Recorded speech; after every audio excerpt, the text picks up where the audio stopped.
Hello everyone, I am Sir Raymond. Good morning to my students from grade 12 Animation, grade 12 Makabansa, grade 12 Bartending, grade 12 Caregiving, grade 12 STEM, and grade 12 Makakalikasan.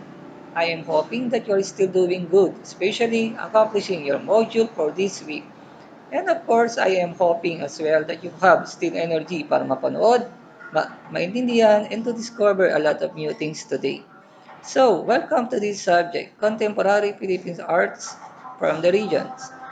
This is week 1 and it's all about the integrative arts as applied to contemporary.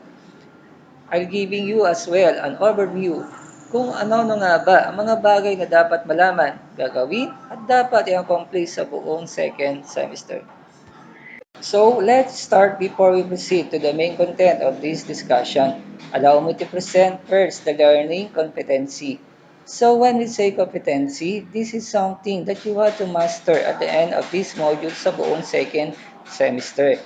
Learning competency, number 1, identifies various contemporary art forms and their practices from the various regions. Identifies various contemporary art practices, various region. Napakalabo at this point, pero later on, tutulungan ko kayong maliwanagan tungkol saan ang pagkilala sa iba't ibang kontemporasyon ng sining at ang katangian nito mula sa iba't ibang rehiyon. Paano naman ito makikilala? Kaya meron tayong learning objectives na ating tatalakayin at ating pag-aaralan. For today, our learning objective at the end of this lesson will be able to describe the integrative art applied to contemporary and practices from the region. How are we going to do? You have to use authentic and reliable information. Para saan ang authentic and reliable information na yon? Because you're going to write a reflection paper. Ano nga ba ibig sabihin nito?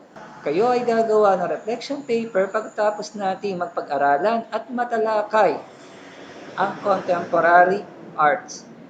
So, expect that the last part of the module has something to do with writing a reflection paper. So, now, if you're going to ask me, what are the 3 things that you will learn for this session? I prepared 3 things for you to learn. We have number 1, definition of integrative arts as applied to contemporary. Ating tatalakayin at ating pag-aaralan ang pinagmulan ng contemporary. Second, explain the different arts from the region. Ating ipapaliwanag ang bawat katangian ng contemporary. Third, overview an integrative arts as applied to contemporary. Ating babalik tanaw ano nga ba ang magagandang bagay ng ating kultura at tradisyon sa contemporary. Alright? Now, we move on to our main topic. Let us discuss the integrative arts as applied to contemporary. Art plays a significant part in the rich cultural identity of the Philippines. It mirrors the Filipino people, its history, its tradition, and the country as a whole. Diverse art forms the different parts of the archipelago. When integrated, will give a clear picture of what kind of country the Philippines is and what kind of people the Filipinos are. It means the arts can picturize people and whole country. Dahil sa arts, binibigyan ng pagkakilala ang mga tao sa kilos, gawi, katangian, at higit sa lahat ang angking husay nito. As a Filipino, one should have the knowledge of the different forms of the art in the Philippines to fully grasp its identity as a nation and to completely embrace oneself as citizen of the country. Bilang isang Pilipino, kinakailangan nating alamin ang iba't ibang pagkakahulugan ng arts sa ating bansa. Dahil sa arts, ito ay nagsisilbing gabay sa atin upang malaman ang nakaraan mula sa etniko hanggang sa makabago. Art in the Philippines. This will be our lesson. Bago pa man dumating ang mga colonizer sa ating bansa, meron na tayong sariling indigenous art na nagmula sa ating mga sinaunang ninuno. Ito ay ang mga weaving, handicraft, at wood carving na hanggang ngayon ay nanatili sa atin. Isa sa mga kayamanan na iniwan sa ating mga ninuno, lalo na sa kultura at tradisyon. Here's the three major tradition. Number one, art forms during the ethnic tradition. Second, arts form during Spanish colonial tradition.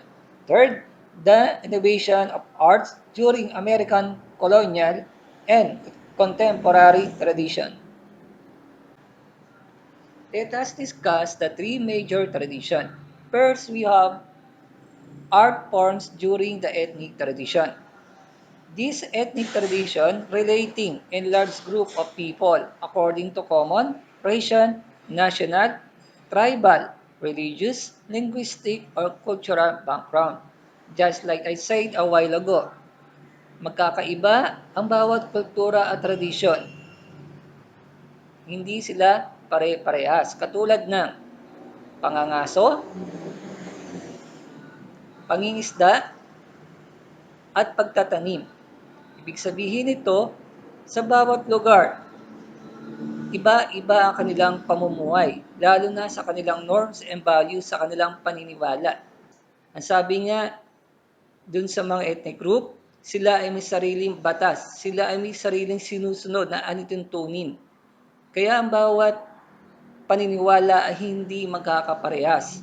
Sa bawat kultura ay hindi rin magkakaparehas. Ibig sabihin, may kanya-kanya silang paninindigan sa kanilang paniniwala, paninindigan sa kanilang sinusunod na batas. Batas ng tao sa bawat layo na kanilang pamumuhay. It's all about belief. It's all about religious. It's all about the norms and values diyan sa ethnic group.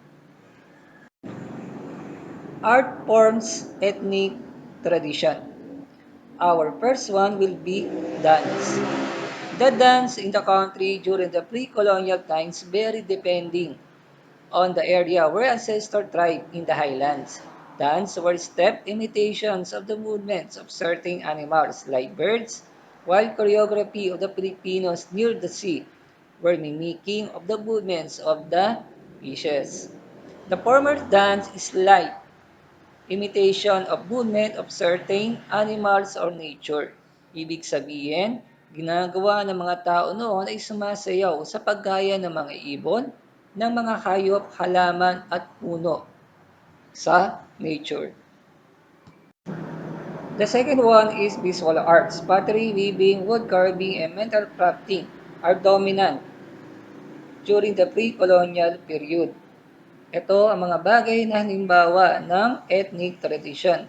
Ito yung kanilang ginagamit, ito yung kanilang ginagawa as a source of income. It means all the material is raw. Nakukuha lamang ito sa kanilang paligid na nagagaling mismo sa kanilang tribes. The third one, architecture. The early Filipinos used local materials such as anahaw, bamboo, kugon, cane, rattan, and other light materials in constructing structure. Ibig sabihin nito, the ethnic tradition, they are also using raw. Ito yung mga bagay na ginagamit ng ethnic noon. Pero yung paraan nila, para mapaganda yung bahay nila sa pamamagitan ng mga bagay sa paligid. Pinupulot, binubuo, nilalagyan ng disenyo hanggang ito ay maging bahay. Next, folk literature verbalize their own experiences so that we have own means. Dito pa lang may kinalaman siya. Nagpapakita ng kagandahang asal ng mga means na gawa ng literature. Doon, meron din tayong pinagmulan o pinanggalingan katulad ng legends or iba pa na maaaring folklores. Ano nga ba ibig sabihin nito? Mga means na tinutukoy ko, ito yung mga legends at mga folklores. Pag sinabi nating legends, ito yung nagbibigay ng kagandahang asal na natuturo sa atin kung paano tayo maging mabuti. Saan nga ba ito nagmula? Pinagmula nito sa ating mga ninuno o sa ating mga matatanda. Pangalawa, folklores. Pag sinabi natin folklores, ano ba ang nasa isip natin? Ito ba ang mga kanta? Ito ba ang mga tugtugin? Tama ka. Pag sinabi natin folklores, ito yung mga tugtugin o mga kanta na nagbibigay sa atin ng saya, nagbibigay sa atin ng tema sa ating buhay o tumutukoy sa ating sarili.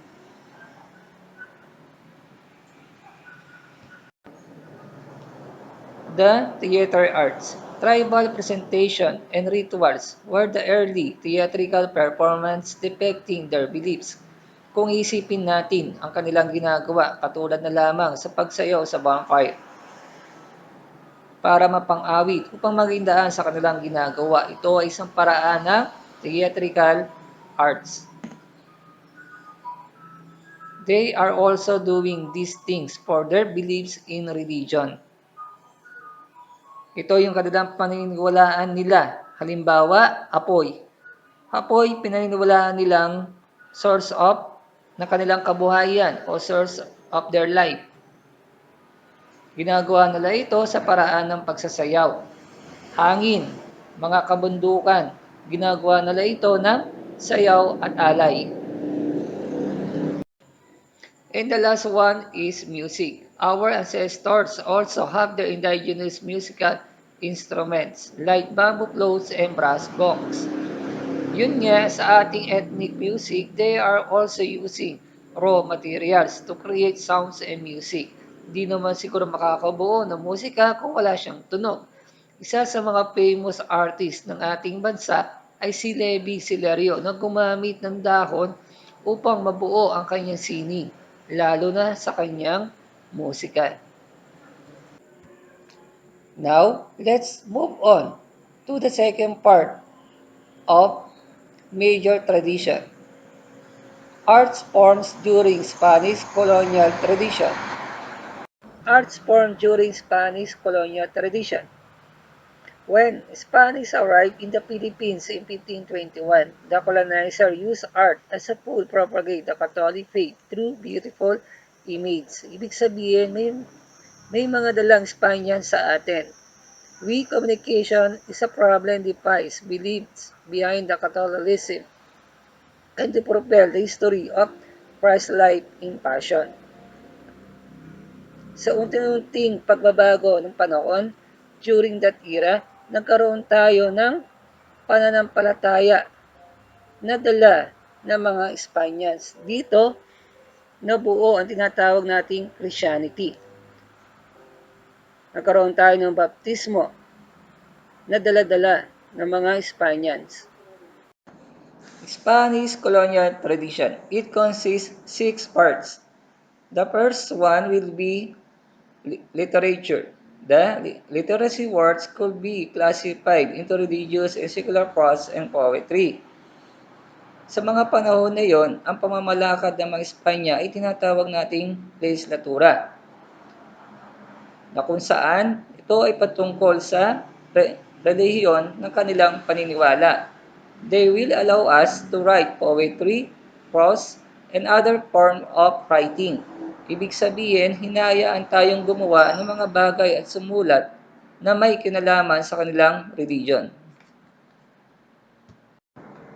Second, theater arts. Secular and religious plays like the Commedia became popular.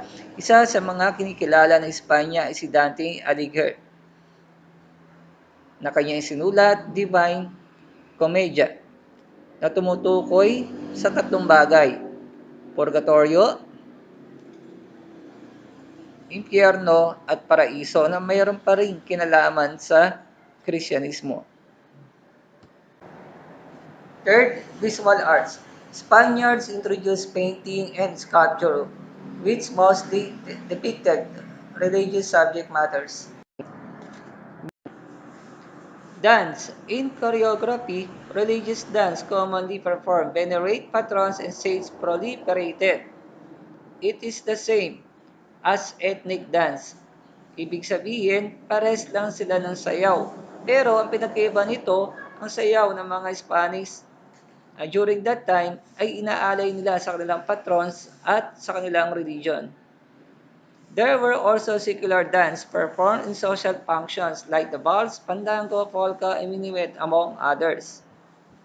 Same as ethnic dance. Nagsasayaw sila at inaalay nila as a service to their own country. Music. The Spaniards introduced the piano and other Western instruments. Unlike sa ethnic music, they are using raw materials. But in Spanish era, they are using piano and other Western instruments. Bands and orchestra multiplied as the zarzuelas and operas became prevalent. Sikat ang banda dahil ito ay pasok sa panlasa ng mga madla dahil siguro ito ay bago at nakakabuo na attention sa tunog. Ginamit ito sa iba't ibang palabas. Dalawa sa halimbawa ng sarsuela ay ang Pag-ibig sa Tinubang Lupa by Pascual Pablete, musical, at Walang Sugat by Severino. The last part of the Spanish colonial tradition, we have architecture. Unlike sa mga ethnic tradition, they are using raw materials. But in the Spanish era, they are using stones and bricks used in constructing buildings like churches, houses, and government offices. However, despite of the strong influence of the Spaniards, the art in the country did not end in a pure Western art but a mixed and indigenous art. Tulad sa mga bahay ngayon, napapansin natin hindi siya purong bakal, hindi siya purong kahoy. Ibig sabihin, mix o combination. Nagmula dun sa indigenous art natin hanggang dun sa mga western art natin. Ano ang ibig kong sabihin? We can see in these houses in the province of Ilocos. Ito yung mga tinatawag natin mga lumang bahay noon.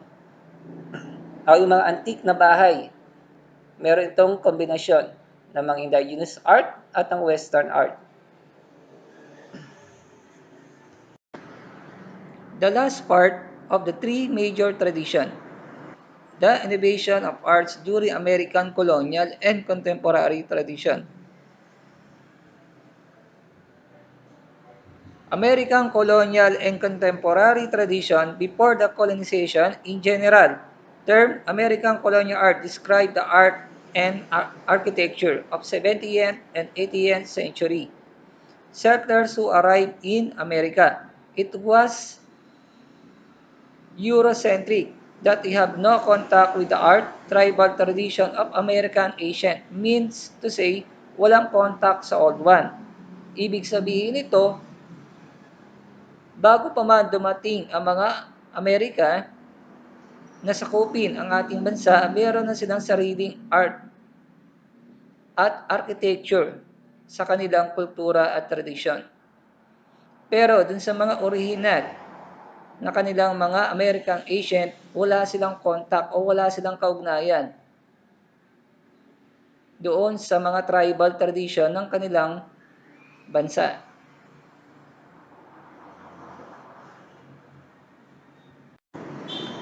After more 300 years of Spanish colonization, the Americans took over the country, which led to the Declaration of Independence on June 12, 1898. The American brought about many changes in the politics, economy, education, and culture of the Philippines.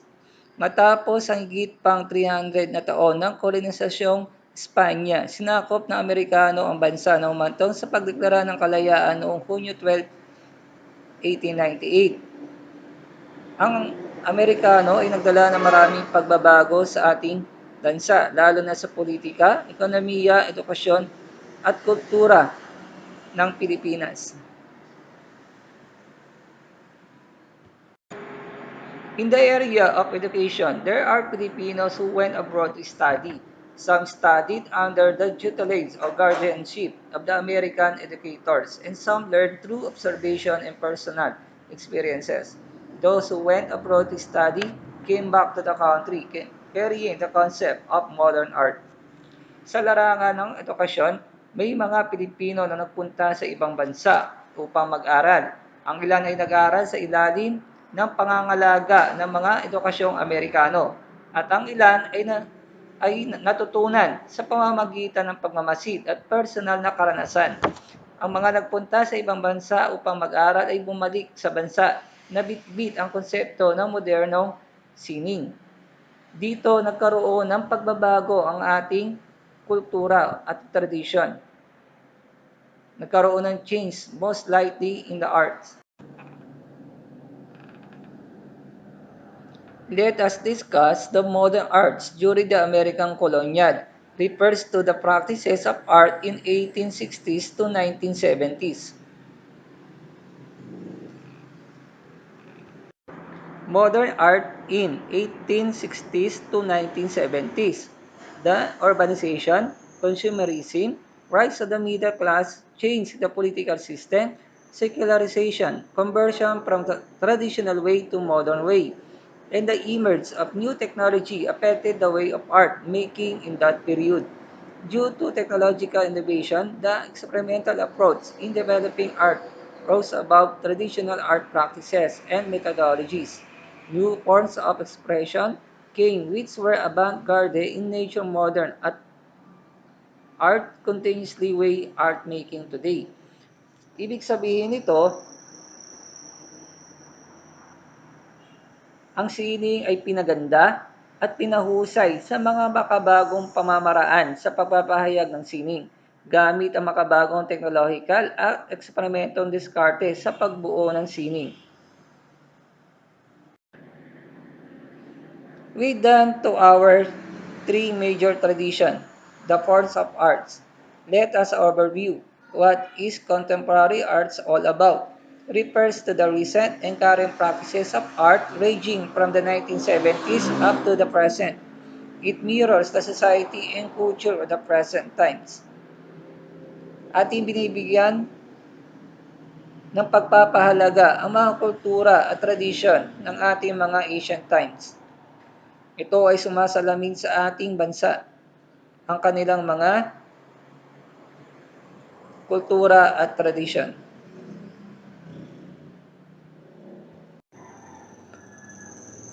Bago tayo magtapos, ano nga ba ang kahalagahan ng contemporary arts? Napakahalaga ng pag-aaral na ito ng contemporary issue. Binibigyan ito ng linang ang ating pansariling kakayahan, kasanayan sa pag-aaral at pag-iisip. Thank you for listening. I hope you learn. See you next time.